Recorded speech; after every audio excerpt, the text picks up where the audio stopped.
Stefan no. And I think him being a little bit older kind of took advantage of all the younger girls that did have cars. Even though I didn't want to, I just did it because he was a part of the band, and I just didn't want to hear any of his nagging or whatnot. While I was managing the band, we used to do, a lot of touring up and down the coast. We were all sleeping in the floor of this Motel 6 room out on tour one day, and I had a couple hours to kill, before we had to load in for sound check. I think we were in Santa Cruz. Anyhow, we were all bored. Stefan had hopped in the shower, and Chi, the bass player, said, "Hey Dave, I'll give you $1 if you hop in the shower with Stefan." And Dave says, "I got another $1. I'll add $1 to that." And Chino says, "All right, $3. $3 you hop in the shower with Stefan." So I took my shorts off, stood outside the door. The rest of the guys are all, around me. And they're like, 1, 2, 3, go! And I burst in the door, burst in the shower, and immediately stood behind Stefan, put my hands on his hips, and he went, So, a lot of fun. We had a lot of fun on the road. Chi Cheng was another native of Sacramento and was born on the 15th of July 1970, the son of Chinese immigrants. Like Steph, he too was a keen skateboarder, but perhaps his main interest was his bass guitar, given to him by his eldest brother Robert. Chi's first inspiration was the British metal band Iron Maiden, who have remained an influence on the Deftones ever since. When I've talked to Chi and run into him on the streets, I always end up just talking about books and writing.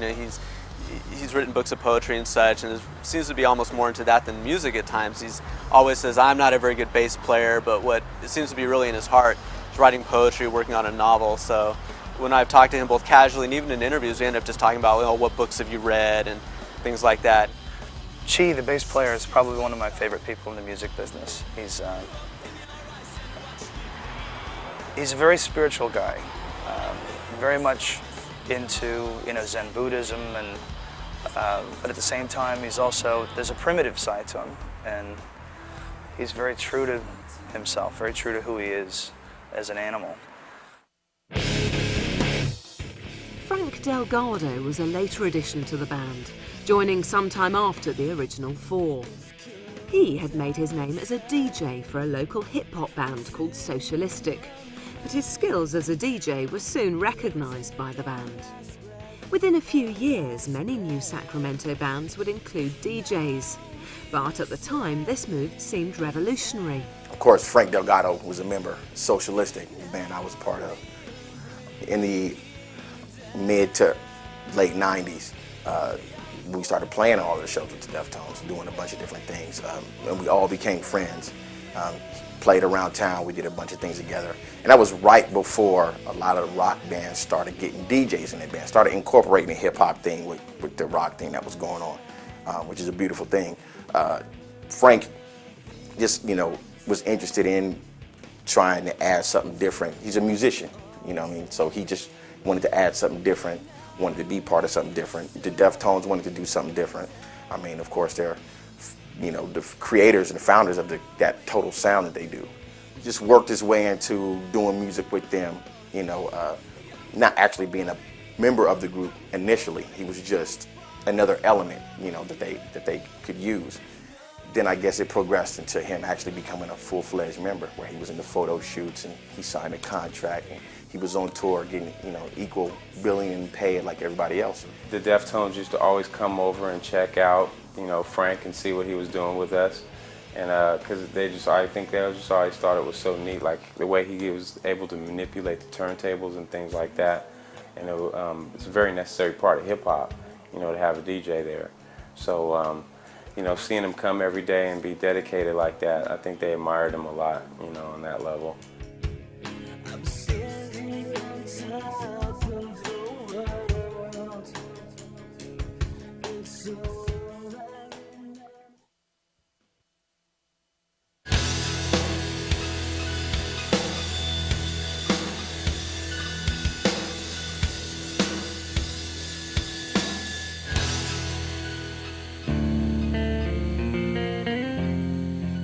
formed band would spend hours practicing in Steph's garage, perfecting their own songs.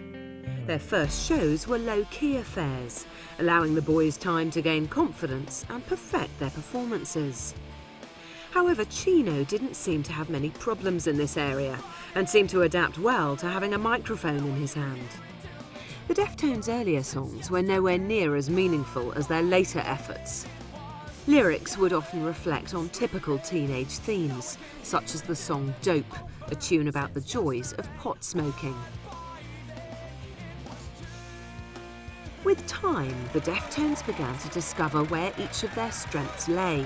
The result was a far more polished and professional sound. However, their only audiences to date were strictly family and close friends. Their next task was to try and introduce their new sound to the Sacramento music scene. Sacramento didn't have much of a music scene until probably the late 80s. It was very hit or miss. Weren't always a lot of clubs supporting original live music. There were some bands that had broken out. A group called Tesla was a very, very popular hard rock band, came out of Sacramento in the 80s. There's a few other bands that had kind of more like one-hit wonder kind of groups, but it helped put Sacramento on the map. The Cattle Club was really a place that kind of brought everybody together and really inspired people to form bands, say, hey, here's a place we can play. The Cattle Club was a dark and dingy night spot on the edge of town, which owed its reputation for staging new and unsigned acts. When we started the Cattle Club, we were kind of firing blind as to what was really out there that we could tap. We knew there were some good bands, you know, just buddies of ours that we knew were good bands doing like alternative music or stuff that wasn't hair rock and whatnot. But within about a year, this new generation of bands came along, these younger bands that were in high school or just out of high school. Bands like Fallacy and Far and the Deftones were one of them.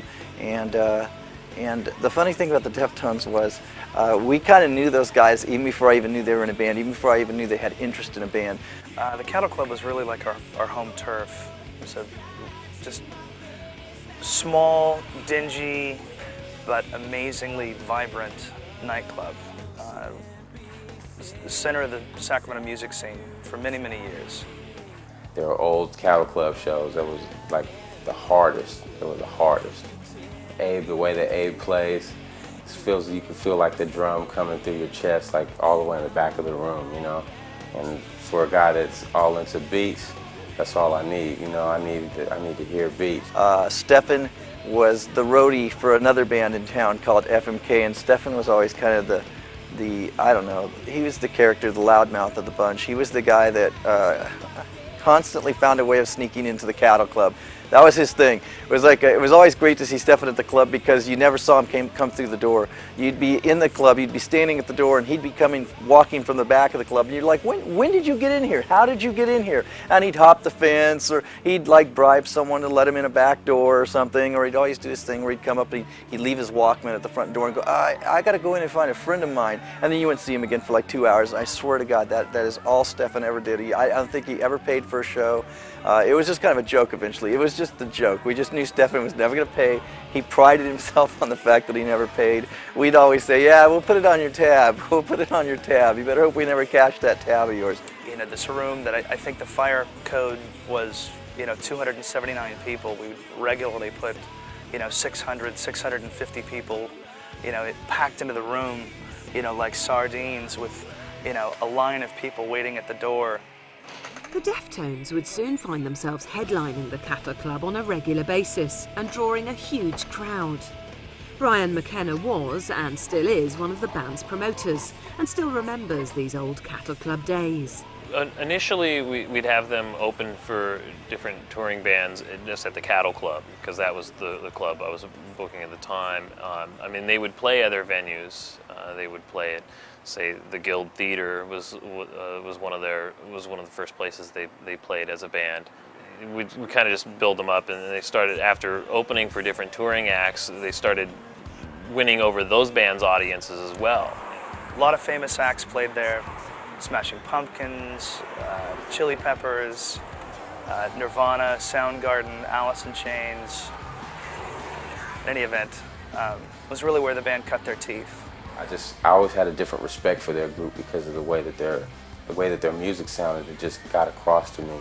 Like, you know, got across to a kid who's listening to only hip hop, only want to listen to Nas, or only want to listen to Boot Camp, or, you know, Snoop Dogg, or whatever's going on. I don't want to hear, like, you know, a lot of weak shit.